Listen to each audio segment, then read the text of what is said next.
All right, we are talking Tech Math 2. We're looking at Chapter 11, which deals with sine waves. And so page 475 out of the red book. Let's take a look at some of these problems here. So when we talk about the sine wave, here's our basic sine wave. It goes up as high as 1, down as low as -1. Periodic function, its period is every 360 degrees. It replicates itself over and over again.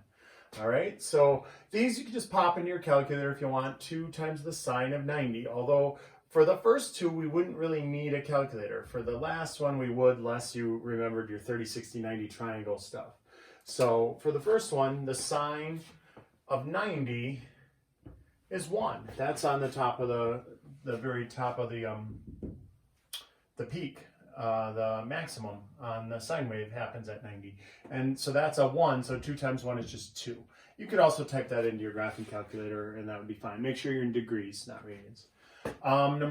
The second part here, 2 sine 270. Well, 270 happens to be a low point, so that's -1. So 2 times -1 is -2. And then this one, 2 times the sine of -60. That one we'll do the calculator for that one. You key that into the calculator and it kicks out -1.73 approximately. All right, let's jump to number 7 on page 477. And so number 7, they want to know the amplitude. Amplitude is how high up the sine wave deviates from the positive x-axis, or just from the x-axis, positive or negative x-axis. So it's the distance total. So the normal sine has an amplitude of 1. Basically, if you put a multiplier in front of it, it changes its amplitude. And so the amplitude for this one would be 4. The amplitude for this one would be 10. The amplitude for this one would be 300. And the amplitude for that one would be 7.41.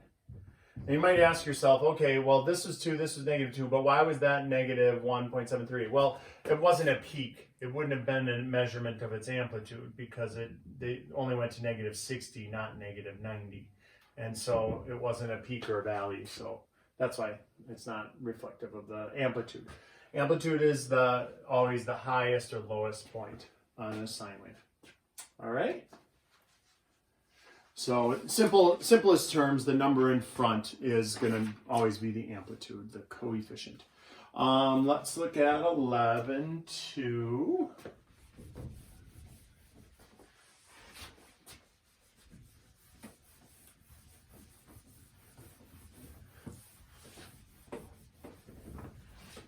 So in 11.2, we've got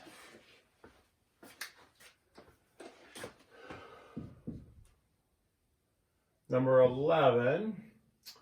They want us to find the y is equal to the sine of 180 minus 60 degrees, which is just the sine of 120.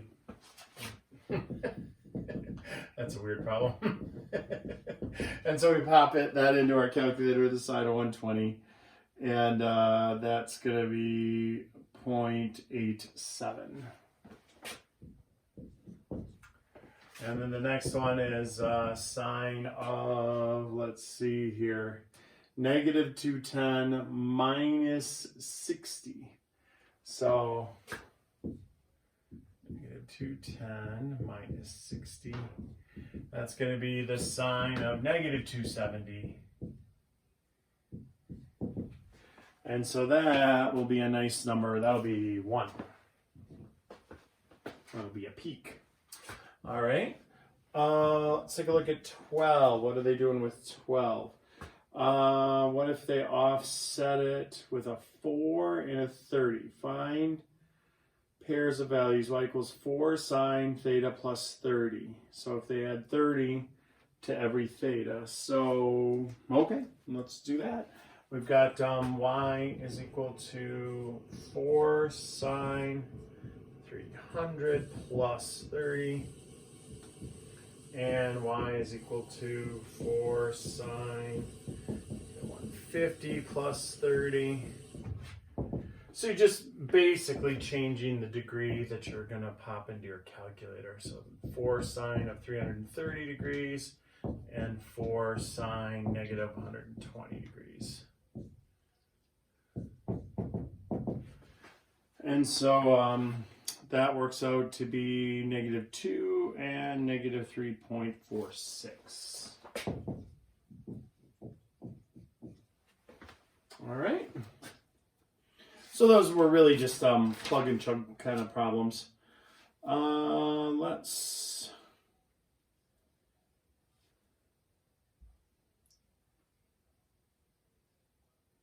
Let's take a look at number 15. All right. Non-fundamental. And 17. So 15. 15 is they've drawn a pretty picture for you. It's going to be better than the one I'm going to put on the board here. Just like in real class. Goes up as high as 40, down as low as -40. And then they ask questions. The only basic cycle on the graph is from blank to blank. And so why is the sine wave non-fundamental sine wave? So that they ask, the first question is, why is this non-fundamental? So that's considered a non-fundamental sine wave because a fundamental sine wave will have a period of from 0 to 360, a basic cycle from 0 to 360. This one is offset. It doesn't start at 0 like it's supposed to. It's still a sinusoid, but it doesn't start at 0. It starts at -45. And so because of that, it's considered non-fundamental. So because the cycle is not 0 to 360. All right, so if there's any kind of phase shift right or left, it's considered non-fundamental. The only one basic cycle in the graph is from, and that you'd have to look at their pictures much better. It's from -45 to 315 degrees. So they basically picked it up and shifted it 45 degrees to the left. All right, let's look at letter C. There are positive peaks at at 45 degrees and at, it looks like 400 something, 45 degrees, let's see, that would be 45 plus 360, 405.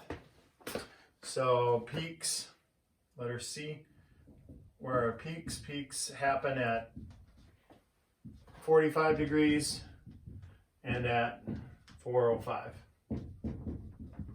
degrees.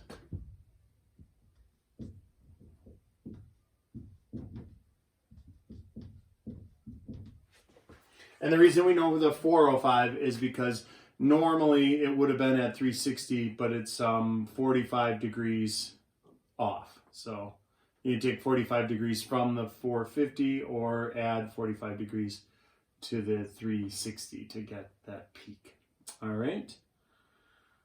And let's see, what's the amplitude? Oh, so the amplitude we can find the phase shift won't affect that. That's just how high up does it go? It goes 40 units. And it goes down to -40. So it's not from the highest point to the lowest point. It's from the highest point back down to 0 is the amplitude. So the amplitude is always one peak. And there should be symmetry. So this amplitude and that is going to be the same. It's 40. All right. Awesome. Oh, so I promised you guys this is a pretty short video. So here's your Star Wars trivia. Star Wars trivia. George Lucas sold the franchise to Disney for $4 billion with a B dollars. $4 billion. And let's figure out how much that would weigh if they paid him in $100 bills. If they paid him in $100 bills, $1 billion in $100 bills. If you had $1 billion in hundreds, that would weigh around 20,000 pounds. And so since he got $4 billion, the total weight of his money, if they paid him in hundreds, would be 80,000 pounds. My Ford Fusion Energy weighs about 4,000 pounds, curb weight. So if we take 4,000 into 80,000, we could kill those 3 zeros, right? That would be 20 cars. So you could have 20 Ford Fusion Energies lined up, and that's how much the money, $4 billion would weigh. So, little Star Wars trivia and math. Oh, look at that. 2 things. By the way, Mr. Lucas did donate 10 of those cars, 2 billion to charity.